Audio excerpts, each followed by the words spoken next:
Chers amis téléspectateurs et fidèles de l'émission Au cœur de la société, mesdames et messieurs, tout le plaisir pour nous de vous savoir une fois de plus prendre rendez-vous dans le cadre de cette émission que vous aimez beaucoup. Aujourd'hui, nous recevons spécialement quelqu'un que vous connaissez sous une autre casquette. Aujourd'hui, il est secrétaire général d'un parti politique, notamment le Parti démocrate pour la bonne gouvernance, PDG en sigle, avec comme autorité Modeste Mutinga, qui est ministre de Affaires sociales, voilà, qui est ministre des Affaires sociales. Alors il s'appelle Maître J.R. Tiningwala, il est secrétaire général, c'est lui qui nous recevons aujourd'hui. Maître Toyambioma. Atondi, merci. Comme vous le savez, l'émission est bilingue, tout comme en français et en lingala, on parlera de tout, sauf de rien, surtout de son périple. Il vient fraîchement de la partie est de la République démocratique du Congo. Il a fait Goma, il a fait Bukavu, il a fait Bunia, il a fait également Tanganyika. Il est allé implanter son parti politique, c'est-à-dire il est allé outiller sur les plans idéologiques le militant de son parti. Alors, maître, vous revenez fraîchement de la partie Est, notre représenté à Mosikoyo. À quoi consistait concrètement votre mission dans ce plan du parti? Merci beaucoup, Konamutuna. Je pense que nous sommes allés dans la partie Est de notre pays pour redynamiser le parti, l'implanter et puis former le cadre et certains membres de notre parti par rapport à l'idéologie. Parce qu'il ne suffit pas d'être et d'adhérer dans un parti politique si vous ne connaissez pas son idéologie. Nous avons notre idéologie, nous avons notre stratégie, nous avons notre combat à nous, nous avons notre devise et notre moyen, notre façon de considérer les choses et de voir les choses, surtout la politique dans notre pays. Voilà pourquoi nous avons pensé qu'il serait très capital et très important de commencer par former les cadres. Nous avons fait un séminaire idéologique qui était basé sur la paix, la bonne gouvernance et la prospérité partagée. Et qu'à Goma, à Bukavu, Bunia et Kalemi, dans les 4 provinces, les compatriotes qui ont adhéré dans notre parti, qui sont responsables de notre parti, représentants de notre parti dans les 4 différentes provinces, ont quand même appris et connu désormais l'idéologie des partis et ils peuvent eux à leur tour propager et enseigner aux autres membres et cadres. Mais tout feu, tout flamme, on vous a suivi de près, la tournée que vous avez effectuée. Pourquoi avoir choisi essentiellement la partie Est de la RDC? Nous n'avons pas choisi essentiellement la partie Est de la RDC parce que pendant que le secrétariat général était dans la partie Est, dont le secrétaire général et mon adjoint, il y avait d'autres compatriotes qui étaient à l'Équateur et d'autres encore qui étaient dans le Grand Bandundu, c'est-à-dire dans la province du Kwango, Kwilu et Maïndombe. Et donc le travail est en train d'être fait un peu partout. Mais pourquoi la partie Est? Nous pensons que nos compatriotes de la partie Est sont victimes de plusieurs dégâts, de plusieurs catastrophes naturelles.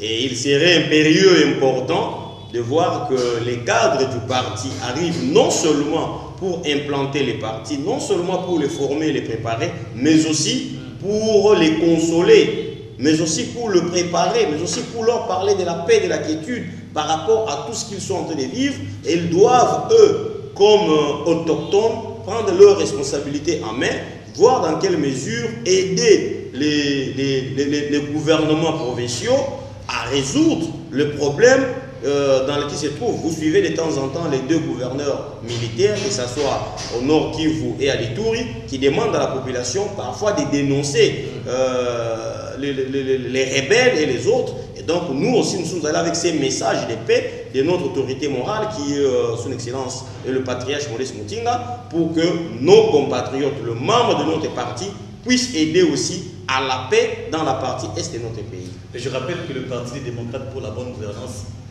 j'ai cité tout à l'heure l'autorité morale, c'est Modeste Mutinga. C'est un grand nationaliste comme vous, bien sûr. Mais vous existez quand même depuis combien d'années?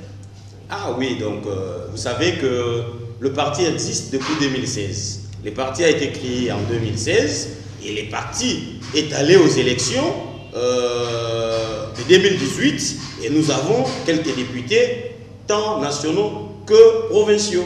Et ça c'est intéressant. Mais pourquoi avoir choisi? On a l'impression, je ne dirais pas pourquoi avoir choisi, mais on a l'impression qu'il y a un sursaut de visibilité dans le parti, car à un moment, pourquoi? Sursaut de visibilité, ça doit être normal parce que nous sommes en 2021 et que maintenant, après 2021, ce sont les élections de 2023. Tout parti sérieux devrait déjà commencer à se préparer pour les élections. Donc nous sommes, nous là, en train non seulement de nous implanter, non seulement de préparer ou de former idéologiquement nos cadres et militants, mais nous sommes aussi en train de nous préparer pour les élections de 2023. Je pense, nous, dans notre manière de voir les choses au sein des PDG, parce que nous parlons de la démocratie et de la bonne gouvernance, même pour gagner ces élections, il faut commencer à les préparer aujourd'hui.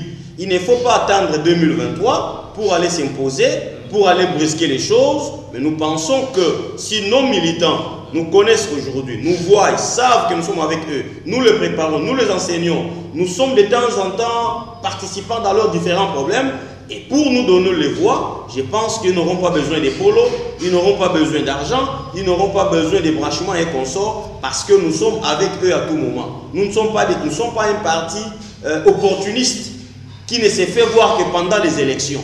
Nous faisons voir même pendant qu'il n'y a pas encore élection. Donc nous sommes en train de nous implanter, sensibiliser en vue de gagner les élections en 2023. Je rappelle que vous êtes secrétaire général de ce parti PDG. Vous êtes également dans l'Union Sacrée, votre parti. C'est un détail qu'on devait absolument savoir. Mais la plus grande question, c'est de savoir, vous posez la question de savoir, pensez-vous qu'il y aura bel et bien élection en 2023?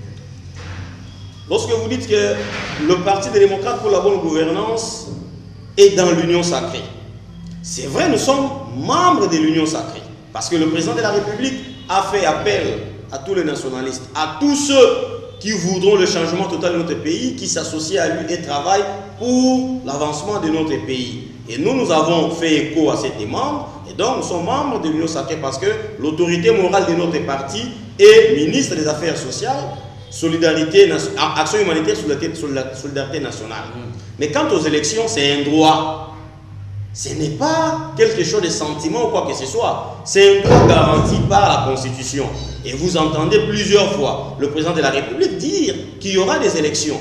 Et si nous sommes en train de nous implanter, de former et préparer nos membres et la population en vue des élections, ça signifie qu'en 2023, il y aura des élections. Et par rapport aux éléments en présence, vous êtes pas sans ignorer que depuis hier, il y a la CENCO et les CC qui ont fait une déclaration, notamment pour demander à ce que, parce que l'équipe technique de Nanga puisse prendre les devants pour organiser les élections, aussi longtemps que les confessions religieuses ne sont pas en mesure de se mettre d'accord pour trouver un consensus. Est-ce que vous avez suivi cette déclaration? Avez-vous un commentaire? Vous savez, nous sommes dans un pays d'état de droit et un pays démocratique où la démocratie devait prôner et primer. Je pense que vous avez suivi le président de la République de son passage aux États-Unis. Il a donné une interview, je crois, à Marius. Oui, il a été clair dans ses dires que si les confessions religieuses n'arrivaient pas à s'organiser, à se mettre d'accord, la loi, la constitution, les lois de notre pays, les règlements ont prévu d'autres mécanismes.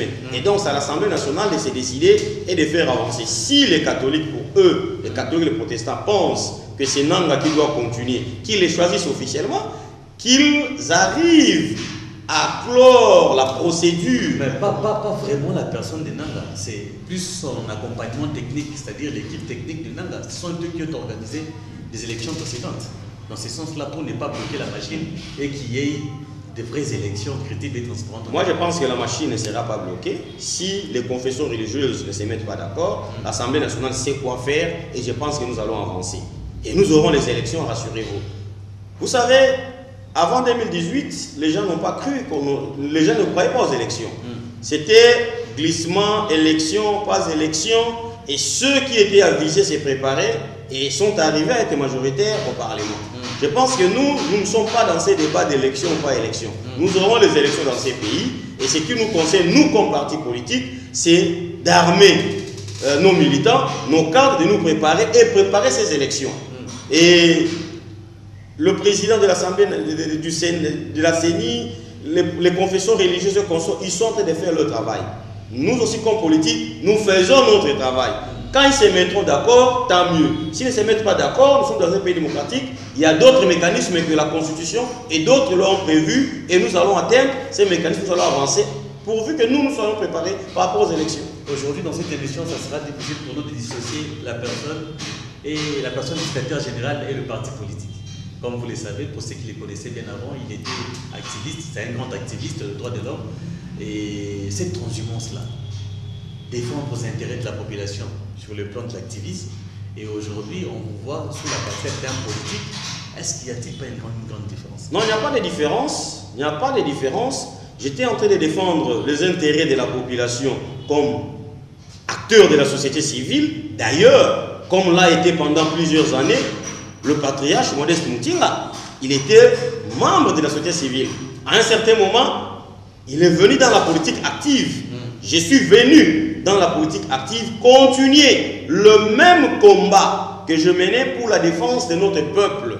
À l'époque, c'était dans un mouvement de masse, non reconnu sur le plan national, dans les lois de la République, mais aujourd'hui, je suis dans un parti politique qui est connu. D'ailleurs, le travail du parti politique, c'est lequel? C'est conquérir le pouvoir. Et le pouvoir qu'on connaît en train de conquérir, non, vous les cherchez d'abord, et quand vous l'avez, vous les gardez le plus longtemps possible. Mais on cherche le pouvoir pour qui? N'est-ce pas pour servir le peuple? Nous sommes un parti des démocrates pour la bonne gouvernance. Le combat du patriarche Modeste Mutinga, durant toute sa vie, c'est la démocratie et la bonne gouvernance. Et quand vous me suivez en tant qu'acteur de la société civile à l'époque, je n'ai défendu que la démocratie et le bien-être social de notre peuple. Malmené, arrêté pendant la marche contre et tout. Et aujourd'hui, vous voir du côté du pouvoir, ça suscite beaucoup de questions. Non, je pense que j'ai été arrêté, ça c'est vrai, j'ai été malmené, j'ai été tout. Mais aujourd'hui, du côté du pouvoir, parce que je pense que ma pensée de réfléchir, ma façon de réfléchir, ma compréhension de la res publica, la vision du PDG a convaincu d'abord mon être personnellement. Et si nous devons mettre notre idéologie sur le plan gouvernemental, où déjà au départ nous mettons l'homme congolais au centre de toute action, je pense qu'il n'y a pas de différence. Mais vous savez aussi, il ne suffit pas d'être maltraité, arrêté, injurié et se retirer de la sphère politique. Je me dis que ceux qui regardent l'émission en lingala en français, pour le battre.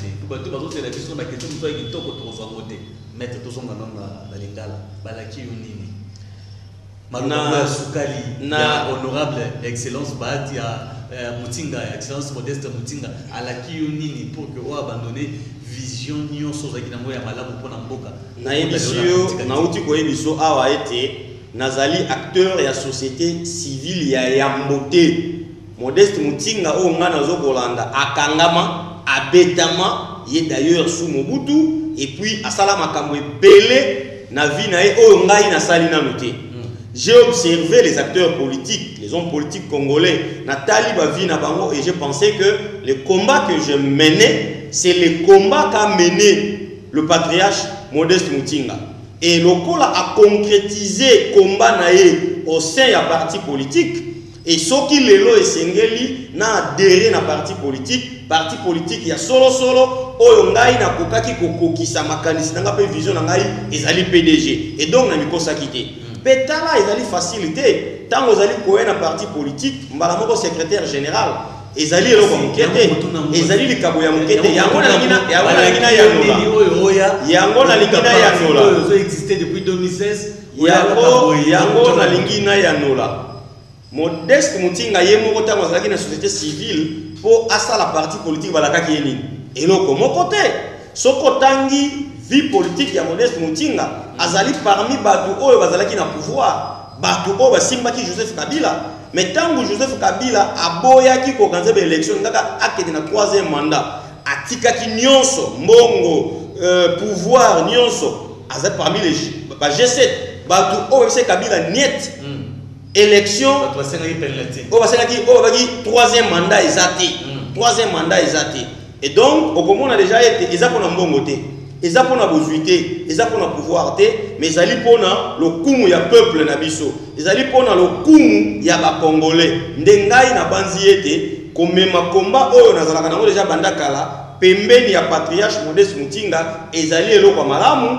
pour na bolamu ya peuple congolais parce que je pense biso moko tolobaka yango mboka oyo ezali ko préparer jeunesse c'était ebengami na kufa mais kotala bitumba biye Modeste Mutinga abunda et soki lelo pembeni na ye ezali ne lenge maître juillet o batu bayebaki na cadre de société civile o bayebaki en tant que militant panafricaniste oyo azali kotambola koyekola lisusu malamu bitumba ya patriarche Modeste Mutinga elakisi ete Congo ekotinga kokufa te elakisi ete idéologie à Mutinga et qu'on continue kaka tiseko et je pense oyo ezali mutu ya ponanga ezali mbongo te ezali bozuité ezali eloko moko te ezali intérêt ya peuple congolais bolamu ya peuple congolais et bolamu ya peuple congolais na trouver yango na idéologie na vision na devise na combat na stratégie ya PDG.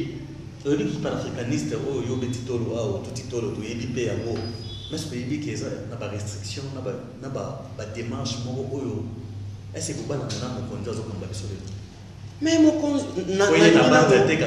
na lingina no lo ba ete panafricanisme, oyebi ke nebi panafricanisme bien.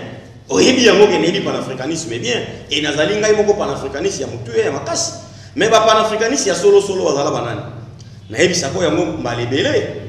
Lumumba panafricaniste premier ministre donc politique membre du gouvernement. Nko même kuma yemoko mutu asimba ki panafricanisme président na Ghana donc politique. Sékou Touré président politique. Thomas Sankara président politique. Et la kisi était ba panafricaniste nyonso ya solo bazala ba gouvernement. Ba travailler pour le bien-être social ya peuple. Ngai pe na yekoli panafricanisme.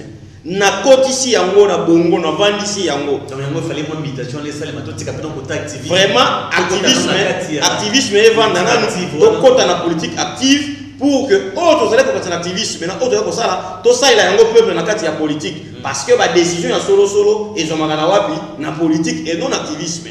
Alors to sunga peuple na biso na komemaka mibeko ya solo na komemaka makanisi ya solo na komemaka ba proposition ya solo ayeke balobi maître Gertin Ngola yepa linyanginda asumba pe ya mabango asala pe ya makambo tout simplement kaka po tozomona bilenge lelo po anginda po asumba ndako po atambola mutuka carrosse il faut bien politique.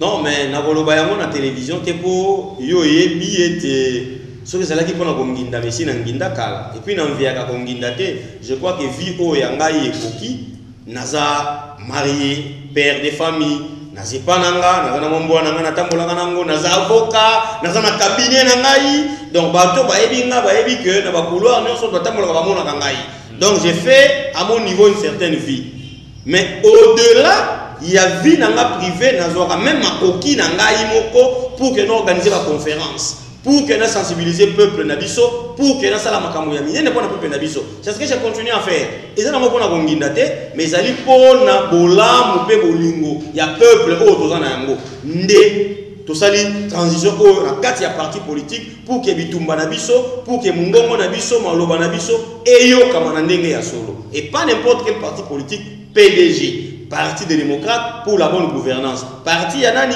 il y a patriarche Modeste Mutinga. Oyo Yemoko Azali, un ancien acteur de la société civile. Oyo Salama quand même Yamune, Yamine ne Kole Kangai. Donc, na kene sika moko ya mabete, bandeko ba mona ete acteur de la société civile aye na ye kaka epai ya papa na ye ya molimo ya société civile oyo azali soki kokamba ye malamu malamu.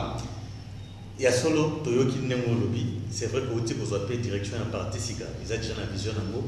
Mais yo, au Kanyo, au Bisanini, apport na yo la partie auto Zelanini. Na banzi était vision à parti Ezako Moutoya Kanamote. En tant que secrétaire général, na la vision que le parti existait depuis longtemps. Ezali ba effort. Mais vous avez quand même. Ezali kon. Na ko répondre yo. Tikangana Silisa. Ezali ba effort. Ezali concrétisation. Il y a combat. Il y a vie, il y a mutu.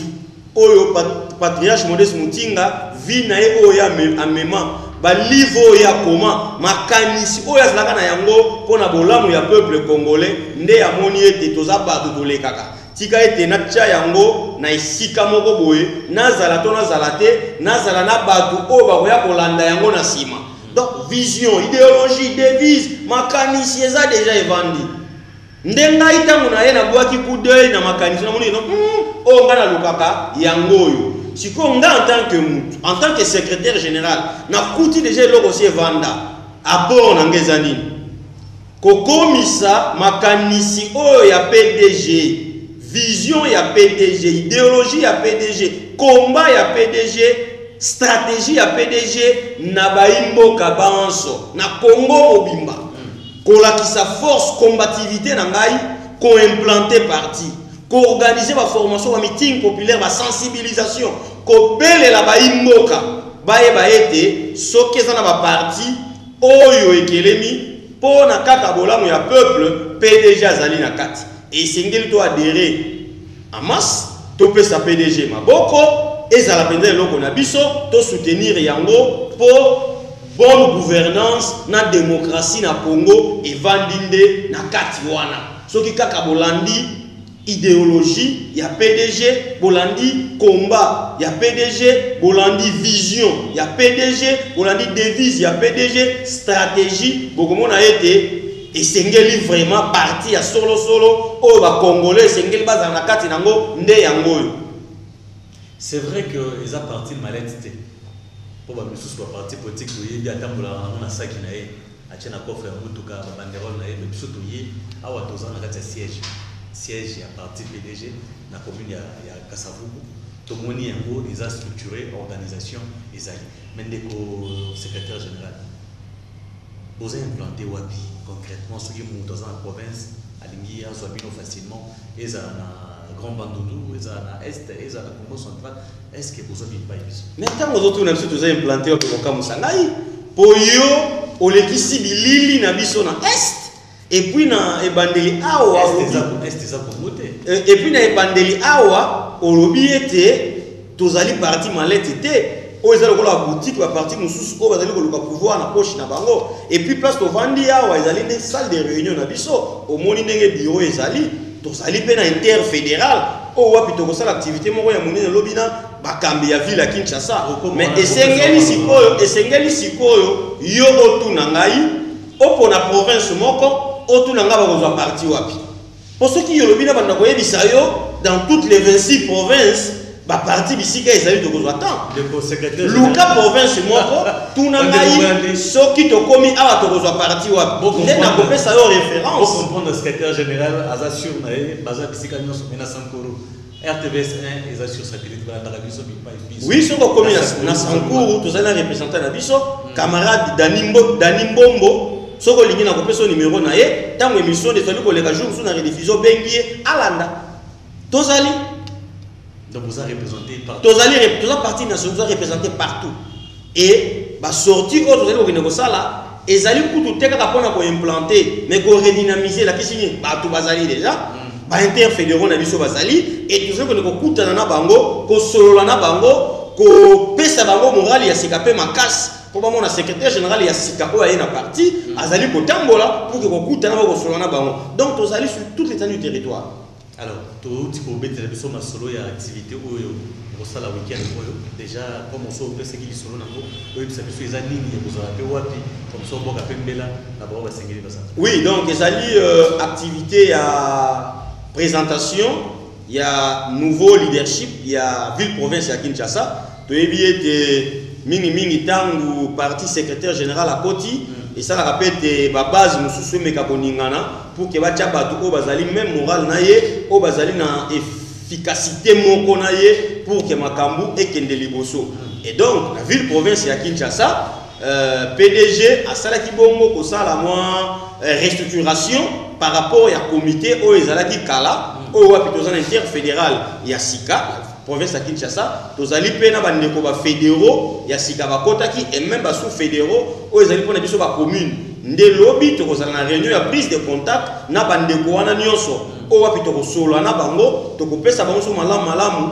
idéologie pe makanisi ya parti et puis cahier de charge programme na biso ya tango etikali na décembre pour tozali organiser différentes activités dans la ville de Kinshasa dans tous les 4 districts et wana ozala masolo o tokosala na bango pour que toyeba ndenge nini tokobongisa ba activité wana et ndenge nini parti et kozala beaucoup plus visible na ville province ya Kinshasa et que tokoki pe kozala parmi les 5 partis oyo et mon na makasi na ville province ya Kinshasa interfédéral en mozobi wapi banani basengeli baya ezalaka ba militant na parti na bino te na interfédéral tant que interfédéral tozali kobengisa nanu to tozali kokutana pe kosolola na bakambi interfédéral o ezomi wapi autour de siège na biso ah ko solo bi interfédéral ezali wapi na kasa ezaki ba siège ezali na avenue Kasavubu numéro 38 soko za na Mariano zo kende vers Bayaka croisement Khartoum Kasavubu soko komi wana okomona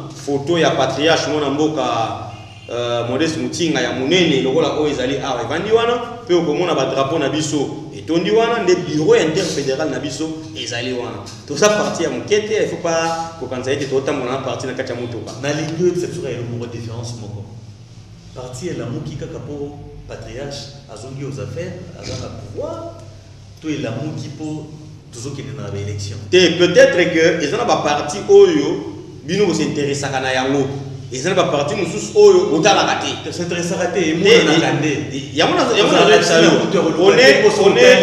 on est beaucoup plus fermé dans la partie moko boye au non le parti existe je vous dis que le parti existe depuis toza partout mais moko na eloko nyonso tangu ba tubayaka mutu na mutu yaka na stratégie na ye bandeko bazalaki avant biso bazalaki na stratégie à travail na bango biso pe toye toza na stratégie ya travail na biso secrétariat o toza na stratégie ya travail na biso et nous sommes en train de le faire peut-être bango bazalaki trop na média te biso tozali koleka na média pour média eza mosala na biso ya kala en tant qu'acteur ya société civile o tozalaki et makanisi oyo toye nango na parti nde yokanisi sikoyo ete parti esekwi po patriarche aza na pouvoir non. Même temps, vous avez le pouvoir, même temps, vous avez l'union sacrée, parti a existé.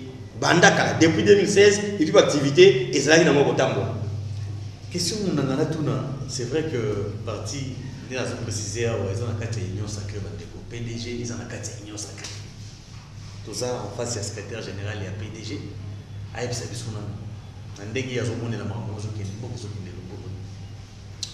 Je pense que aux autres systèmes mingi parti ezana union sacrée. Non, PDG ezali na union sacrée. PDG ezali na union sacrée. Oza pleinement la raison. Patriarche d'ailleurs, il faut féliciter patriarche. Pour vous allez comme on musala o ezali ko sala na ministère o azali patriarche avant dans na bureau azali ko la té azali tout le temps au cheveux ya bandeko o azali comme on passe au cheveux ya bandeko o azali na kokoso.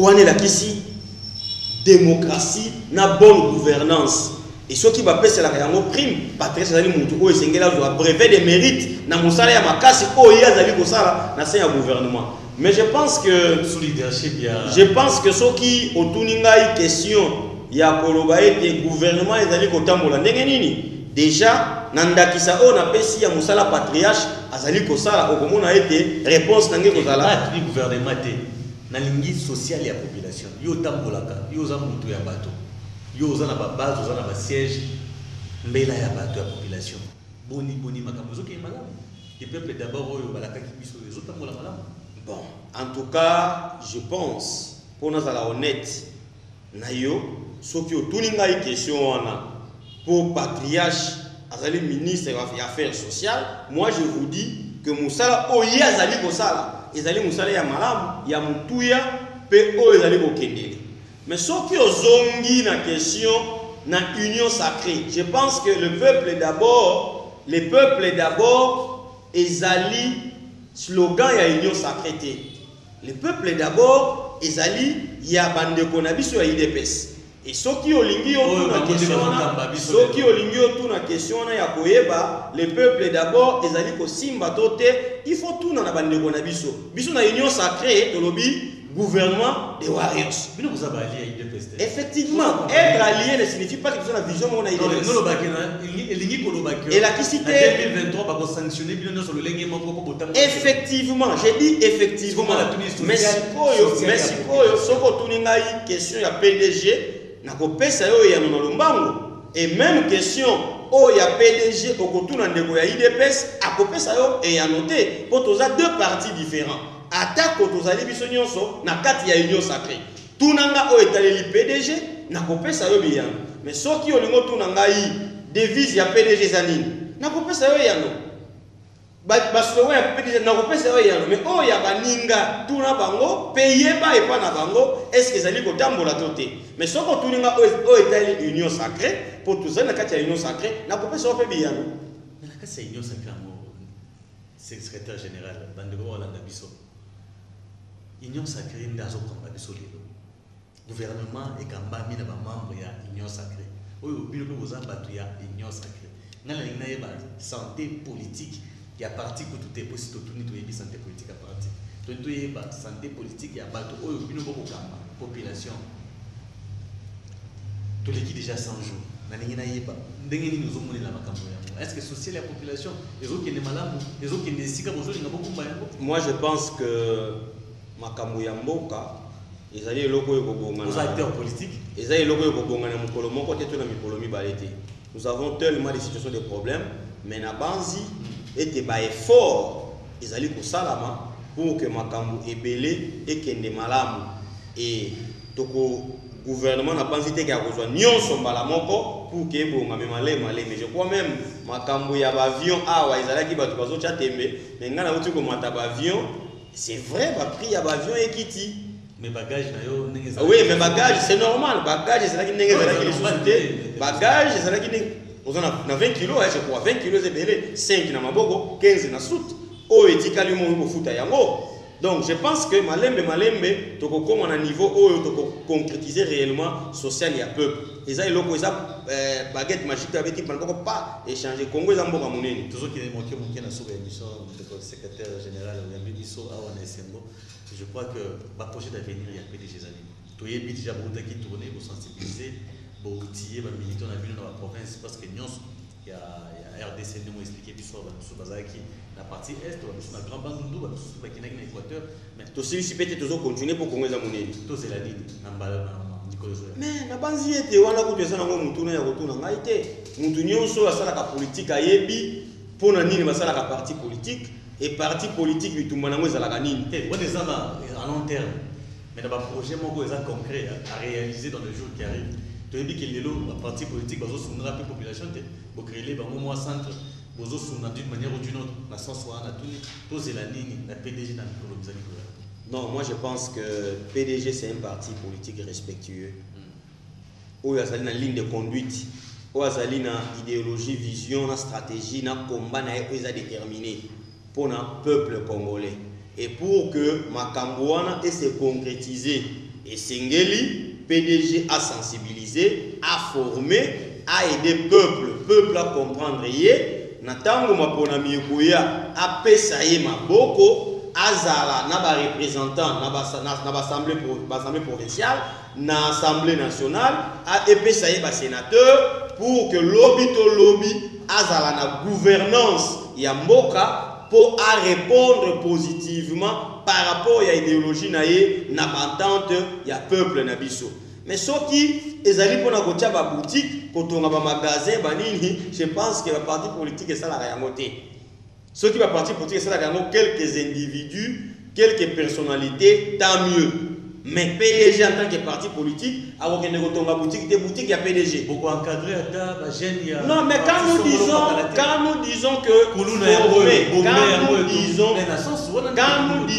former, éduquer, encadrer, na ba ligue de jeunes nabiso, na ba ligue de femmes nabiso, na ba différentes structures nabiso, former, encadrer, préparer. Yango nem sa to salak. Yango na ndeto into yeba na mikolo mialiko ya.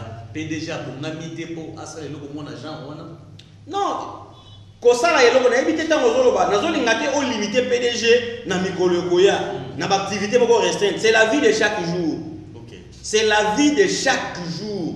Mokolo na mokolo ko banza te ke ndenge yo moni secrétaire général aye avandi awa, te azo profaner ba stratégie. Nini esengeli to sala pona jeunesse na biso. Nini esengeli to sala pona ba jeune fille na biso.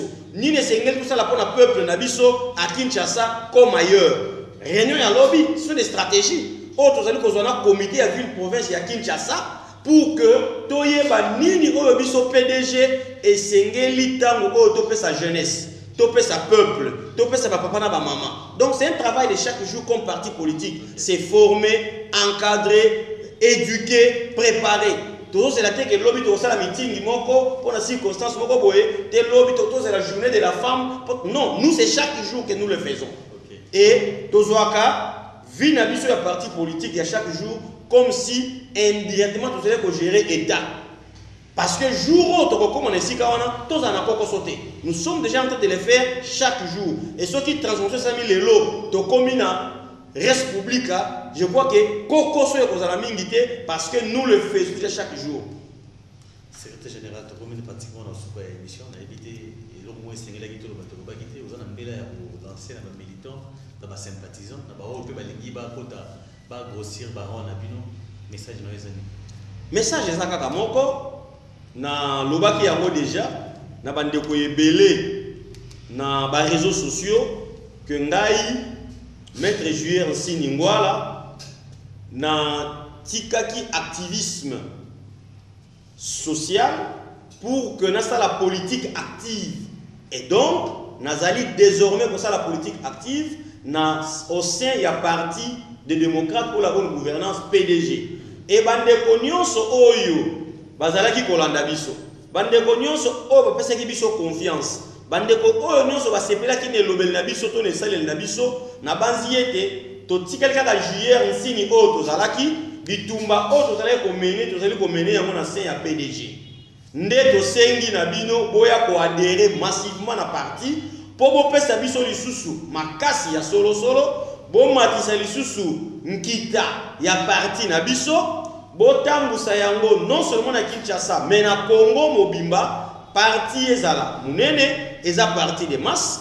na banzi ete na bakelasi oyo nga na tangi na libanda ya Congo pour na mobilisation, sensibilisation et implantation yango ne maïre ko na PDG pour que tous à la vraiment partie de masse ya solo oyo na lupango moko te na Kinshasa to na veni moko te bakozana ko bisote topé na mboka moko te na Congo na province moko te oyo PDG kozanga siège et tangu to kokende na mapona pour que bandeko bapesa biso confiance et sengeli bazana na biso lelo et sengeli bayeba vision na biso bayeba idéologie na biso bayeba combat na stratégie na biso bandeko na boke binombela boya ko adhérer ebele na parti na bino na PDG pour que bopesa Modeste Mutinga makasi ya bitumba oya banda bomwana zali kokoba na moti lelo bopesa camarade secrétaire général compatriote na bino Maître Juillet Nsini Ngwala oyo boyebi makasi ya bitumba oyo azali kobunda oyo azali ko continuer na mona au sein ya PDG pour que tokende liboso et na maponami tozala représenter na niveau nyonso pe na bisika nyonso. Mesdames et messieurs, tokomi na suka émission, je pense que vous avez suivi avec beaucoup d'intérêt secrétaire général ouais ya Makibiso ba installation à Bango, il y a PDG parti des démocrates pour une bonne gouvernance Maître Juillet Nsini Ngwala. Nous lui disons merci na accueil au réservé les bisous, bino pe bolandi biso partout à travers le monde puisque tout ça sur satellite. Merci, on se retrouve à la prochaine pour une nouvelle émission.